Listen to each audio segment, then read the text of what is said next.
Dear 10th standard students, இன்னைக்கு ஒரு முக்கியமான 10th ஒரு ஜாக்பாட் வீடியோ தான் பார்க்க போறோம். இந்த வீடியோவை நீங்க மிஸ் பண்ணீங்கன்னா, கண்டிப்பா நீங்க உங்களுடைய 500க்கு 500 அப்படின்ற அந்த சீரியஸ்ல 500 மார்க்க நீங்க மிஸ் பண்ண போறீங்கன்னு அர்த்தம். அதனால தயவு செய்து சொல்றேன், ஸ்டார்ட்டிங்ல இருந்தே சொல்லிடுறேன்.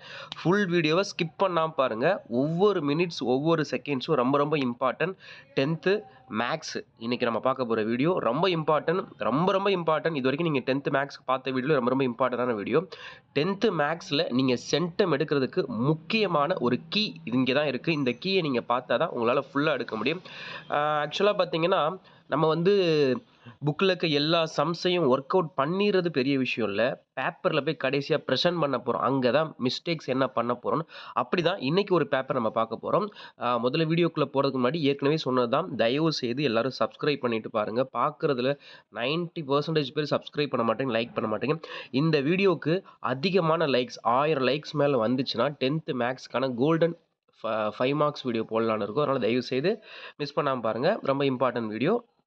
அப்புறம் முக்கியமான விஷயம் என்னன்னு பார்த்தீங்கன்னா, இன்னைக்கு நம்ம பார்க்க போற இந்த மேத்ஸ் பேப்பர் வந்து சென்டம் எடுக்கல. பட் 96 மார்க் எடுத்திருக்காங்க. 100க்கு 96 மார்க் எடுத்த இந்த மேத்ஸ் பேப்பர்ல எந்த இடத்துல அவங்க 4 மார்க்க மிஸ் பண்ணியிருக்காங்க அப்படின்றது தான் ரொம்ப ட்விஸ்டானது. அதுதான் பார்க்க போறோம். அப்படியே நீங்க பார்த்துக்கிட்டே இருந்தா அந்த மார்க் ஸ்கீம் இது எல்லாமே மார்க் எப்படி அலாட் பண்றாங்கன்றது, அதுக்கப்புறம் அப்படியே கீழ போனீங்கன்னா, நீங்க எக்ஸாம் எழுதும் பொழுது என்னென்ன பண்ணணும், என்னென்ன பண்ணக்கூடாது அப்படின்னு சொல்ற அந்த கைட்லைன்ஸ் உங்களோட ஆன்சர் ஷீட்ல இருக்கிறது. இது எல்லாமே எல்லாருக்கும் தெரிஞ்ச விஷயம் தான். பட் இதெல்லாம் கொஞ்சம் படிச்சுக்கோங்க. அதுக்கப்புறம் டைரக்ட்டா அவங்க எந்த செக்ஷன் ஸ்டார்ட் பண்ணியிருக்காங்கன்னு பாருங்க. 8 மார்க். எல்லாருமே என்ன பண்ணுவோம், 1 மார்க், 2 மார்க், 5 மார்க்ன்னு போவோம். பட் அவங்க 8 மார்க்ல டைரக்ட்டா ஜாமெண்ட்ரி எடுத்திருக்காங்க. ஜாமெண்ட்ரில 43வது கொஸ்டின்ல பி செலக்ட் பண்ணியிருக்காங்க. டைரக்ட்டா டேன்ஜென்ட் போயிருக்காங்க. டேன்ஜென்ட் சம் போட்டிருக்கான். எப்படி ரஃப் டயகிராம்ல எவ்வளோ நீட்டா போட்டிருக்கான், ஃபேர் டயகிராம் எப்படி போட்டிருக்கான்னு பாருங்க. பாயிண்ட் மார்க் பண்ணது எல்லாமே எவ்வளோ கிளியரா மார்க் பண்ணியிருக்கான் அப்படின்றத பார்த்தாலே உங்களுக்கு தெரியும். சென்டிமீட்டர்ஸ் அது எல்லாமே எவ்வளோ கிளியரா நோட் பண்ணியிருக்கான். ரஃப் ஒர்க்கும் சைட்லேயே போட்டு வச்சிருக்கான் பாருங்க. அப்புறம் வெரிஃபிகேஷனும் அங்கேயே போட்டிருக்கான். வெரிஃபிகேஷன் எந்த லெவலில் போட்டிருக்கான். அப்புறம் கன்ஜெக்ஷன் எப்படி எழுதியிருக்காங்க. கன்ஜெக்ஷன் குறைஞ்சபட்சம் பாருங்க ஒரு 5, 6 பாயிண்ட் எழுதியிருக்கான். கடைசி டேன்ஜென்ட்ஸ் வந்து எப்படி வந்துச்சு அப்படின்றத மென்ஷன் பண்ணியிருக்கான். அதுக்கப்புறம் உங்களுக்கு டைரெக்டாக 1 மார்க் போயிட்டான். 1 மார்க்கு நீங்கள் பார்த்தாலே உங்களுக்கு தெரியும். ஃபஸ்ட்டு கொஸ்டின் அப்புறம் ஆப்ஷனும் வித் ஆன்சர் இப்படி எழுதியிருக்காங்க. நீட் ப்ரெசன்டேஷனாக இருக்குது. பேப்பர் பார்த்தாலே உங்களுக்கு தெரியுது. அது பாய் ஆர் கேர்ள் பேப்பரான்னு தெரியல. பட் இருந்தாலும் நீட்டான ஒரு ப்ரெசன்டேஷன். 14 1 மார்க்ஸ் ஃபுல் மார்க் எடுத்திருக்காங்க. அப்புறம் 2 மார்க்ஸ் செக்ஷன் ஸ்டார்ட் ஆகுது. இங்கே 2 மார்க்ஸ் பாருங்கள் எப்படி ஸ்டெப்ஸ் கரெக்டாக போட்டு எப்படி 2 மார்க் வாங்குறாங்க அப்படின்றத பார்த்தாலே உங்களுக்கு தெரியும். இந்த ஹேண்ட் ரைட்டிங் பாருங்கள். ஒரு மேக்ஸ் பேப்பரில் கூட எவ்வளோ சூப்பரான ஒரு ப்ரெசன்டேஷன். ஒரு பேஜுக்கு 2 செம்மு தாண்டவே இல்லை. எவ்வளோ அழகாக போட்டிருக்காங்க அப்படின்றத பாருங்கள். அப்படியே 2 மார்க்ஸ் வந்துக்கிட்டே இருக்குது. இங்கே பாருங்கள், இந்த 2 மார்க்ஸில் ஃபஸ்ட்டு போடும்போது சம் தப்பாக போட்டிருக்காங்க. திருப்பி பக்கத்தில் அந்த சம் எப்படி ஒரே ஒரு ஸ்ட்ரைக் அவுட் தான். நிறைய பேர் போட்டு அடின்னு அடித்து திருத்துவீங்க. அப்படி இல்லாமல் நீட்டாக ஒரே ஒரு ஸ்ட்ரைக் அவுட் போட்டு பக்கத்தில் எவ்வளோ நீட்டாக போட்டு கடைசி ஆன்சர் கரெக்டாக கொடுத்துருக்காங்க அப்படின்றத பாருங்கள். அப்படியே 19th சம்மும் பாருங்கள் எப்படி போட்டிருக்காங்க அப்படின்னு. 22 சம் பாருங்கள். இது எல்லாமே 2 மார்க்கு. இப்போ எங்கே இவங்க மார்க்கை விட்டுருக்காங்க அப்படின்ற செக்ஷனை நம்ம நெருங்கி வந்துட்டு பார்க்க போகிறோம். 2 மார்க்ஸ் எல்லாம் எவ்வளோ கிளியராக நீட்டாக அந்த ப்ரெசன்டேஷனில் போட்டிருக்காங்க. ஃபார்முலாஸை மென்ஷன் பண்ணி சம்ஸோட அந்த ஸ்டெப்ஸ் எல்லாம் கரெக்டாக போட்டு எப்படி போட்டிருக்காங்கன்னு பாருங்கள். இங்கே தான் அந்த தப்பு வந்திருக்கு. 28th கொஸ்டின் வித் கம்பல்சரி 2 மார்க்கில் தப்பு பண்ணியிருக்கான். இந்த கம்பல்சரி 2 மார்க்கு அவன் ஸ்டெப்ஸ் போட்டது எல்லாமே கரெக்டாக போட்டிருக்காங்க. எல்லாமே கரெக்டாக போட்டுட்டு ஆன்சர் வந்து இந்த கொஸ்டினுக்கு 1 வரணும். அவன் அவசரத்தில் போய் 1 11 போட்டானா, அவன் தப்பு பண்ணிட்டான். இந்த இடத்துல ஆன்சர் 1ன்னு வர இடத்துல அவன் என்ன பண்ணிட்டான்னா 11ன்னு போட்டு தப்பு பண்ணிட்டான். இங்கே தான் அவன் வந்து 1 மார்க் மிஸ் பண்ணியிருக்கான். இங்கே ஒரு 1 மார்க் மிஸ் பண்ணியிருக்கான் கம்பல்சரி 2 மார்க்கில். இதுதான் அவசரத்தில் பண்ணக்கூடிய மிஸ்டேக் தான். நிறுத்தி நிதானமாக தயவுசெய்து பாருங்கள். கடைசி எக்ஸாம் எழுதி முடிச்சு செக் பண்ணி பார்க்குங்க. 18th question. இந்த கொஷின் 2 மார்க்கு. அதுக்கப்புறம் அப்படியே இங்கே உங்களுக்கு 5 மார்க்ஸ் ஸ்டார்ட் ஆயிடுது. 5 மார்க்ஸ் பாருங்கள். 29th question 5 marks. இந்த 29th கொஸ்டின்லையுமே நீங்கள் பார்த்தீங்கன்னா உங்களுக்கு தெரியும் ஃபுல் மார்க் வந்திருக்கு. ஓகேவா, 5 மார்க் ஃபுல்லாக வந்திருக்கு. இப்போ அடுத்த கொஸ்டின் பாருங்கள். 5 மார்க் கொஸ்டின். சேம் இதுலேயும் ஃபுல் மார்க் 5 மார்க் வாங்கியிருக்கான். இந்த டயக்ராம்ஸில் எவ்வளோ நீட்டாக போட்டிருக்கான்னு பாருங்கள். அடுத்து 5 மார்க் கொஸ்டின்லையும் ஃபுல் மார்க் 5 மார்க் வாங்கியிருக்காங்க. ஹென்ஸ் ப்ரொவைடு எல்லாமே எப்படி கரெக்டாக போட்டிருக்காங்க அப்படின்னு பாருங்கள். அதுக்கடுத்து ரூட் சம்மு உங்களுக்கு தேர்ட் சாப்டர்லேருந்து கேட்கக்கூடிய ரூட் சம்மு, ஸ்கொயர் ரூட் சம்மு அதையுமே கிளியராக போட்டிருக்கான்.